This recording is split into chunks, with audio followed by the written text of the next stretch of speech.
Check. Testing. Test, checking. I think we got this. So David, I just got to witness something pretty cool. I know I just did a live because I was like amazed. I mean, I know what you do, and we've been working together for a little bit, but I actually saw you in action, which was pretty cool because you got a phone call and you were like on top of it. It's so cool because this is so handy. Yes. Yeah, that's something that I'm working on, technology. If it wasn't for a lot of my business partners, I would be in trouble. But it was pretty cool. You immediately answer the phone and you're so bubbly about it, even though you didn't know what to expect at the other end. And then when you were done with that phone call, I mean, you were like glowing. Yes. So it was pretty cool. Tell me about it. Well, yeah, it's so she just witnessed what's called I call the D.I.C.E discovery call, and basically what that does, yes, this is my STRIM commitment. So I live by acronyms. I love acronyms. My core values have acronyms. Like everything around my life are a lot of acronyms. I don't know what page she's showing you. What page is it? It's your... Oh yeah, the home buying journey. So kind of the steps of home buying, how I've experienced and how I see them, and kind of the pitfalls and stuff like that. But what she just witnessed was basically my D.I.C.E discovery call, which D.I.C.E stands for the 4 factors that most lenders are looking at when you're getting pre-approved or pre-qualified for a home loan. And we'll talk about pre-qual and pre-approved. There's a difference between the two. But basically D.I.C.E identifies your down payment, right? Do you need down payment assistance? Do you have the minimum required for the down? Most lenders have first-time home buyers have a program on a conventional side where you could do 3% down, or FHA generally does a 3.5 minimum investment, as I like to call it, because it's an investment on your future.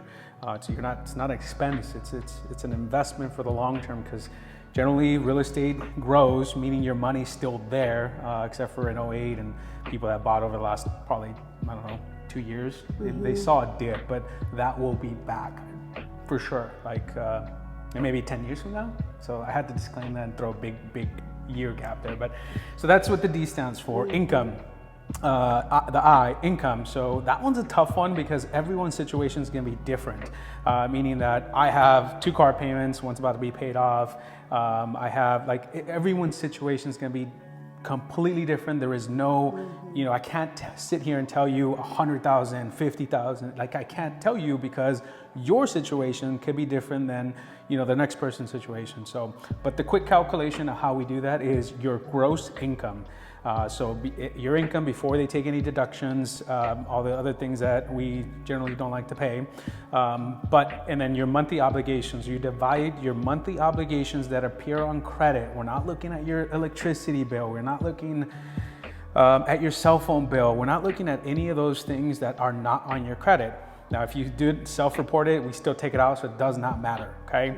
Even if you're trying to improve your credit and you self-report your light bill, for example, is one of them, we don't care. Like that does not go into the calculation that most lenders look at. So good rule of thumb is whatever we find on your credit report is what we're gonna use. Other things that are not on there are like child support. If you're paying child support or you're getting child support, obviously the child support can be used as qualifying income. There is a restriction on that, so talk to a lender that knows.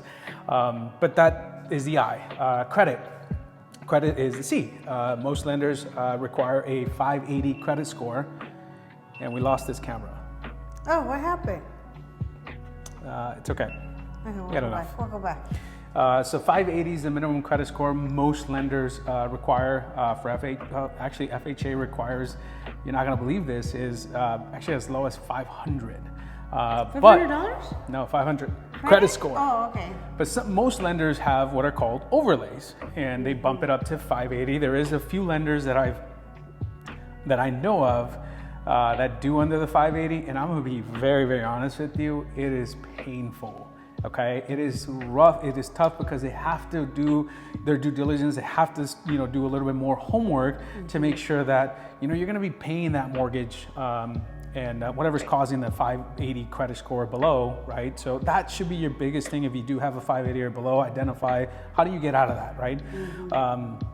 And then lastly on D.I.C.E is going to be your employment history. This is the biggest misconception I've seen with consumers, at top for the other three too: down payment, income, and credit. Well, down payment, credit, and employment history. Employment history, most lenders require 2 years of history, okay? And that is right. I don't care if you've had 4 jobs in the last 2 years, it's your history. You don't have to be at the same employer for 2 years. It's just we need to identify your sources of income for the last employment history for the last 2 years. There is some exceptions to that, like if you graduated from college, we could do 1 year, right? There's certain situations where we can use less than the 2 years. Also, if you're thinking of changing jobs, we can potentially use an offer letter to qualify you, as long as it's in the same line of work. That's the other thing, is the line of work. There's some things with that too. So ask questions is the last thing that I end with on my call. Is I don't know what your questions or concerns are. I am not a magician. I do love numbers and I do work some magic with numbers, but I can't read your mind. Okay, no one can. I don't know a loan officer. I mean, I can identify most of the pitfalls, but at the end of the day, yes, I don't know what your questions or your concerns are. And the last thing I want to do is overcomplicate something that's already a bit complex. And that's pretty much my discovery call. That's kind of what she just witnessed. So, okay, hold on, David. Questions, concerns.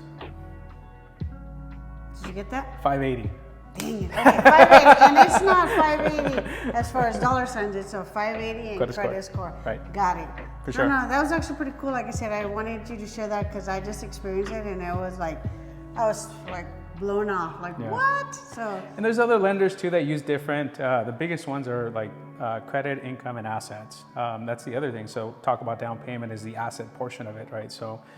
Yeah, most lenders, I hope they have a dialed in system and process to intake and have a discovery call before we pull credit. That's the biggest thing, So one thing, as a real estate agent, since I know we've done a few deals together and I work with other loan officers too, but I think on this side as a real estate agent, one of the biggest things that I have experienced is communication. Mm-hmm. So as a loan officer, I don't know if there's like a timeline mm-hmm. where you need to keep posted with the real estate agents and the buyers.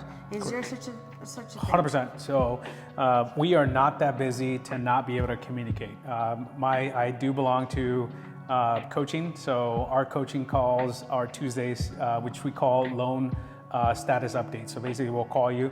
I don't follow that because it's ridiculous, man. If I have the clear to close on a freaking Thursday, I'm calling you. I'm not gonna wait till next Tuesday and let you know, hey, congrats, we got the clear to close. We're scheduling signing, like that kind of thing. Like, no, that's generally once a week is what I like to say, but most of my partners get more than that. Like I over communicate just enough so they know where they're at, right? So same thing with the clients.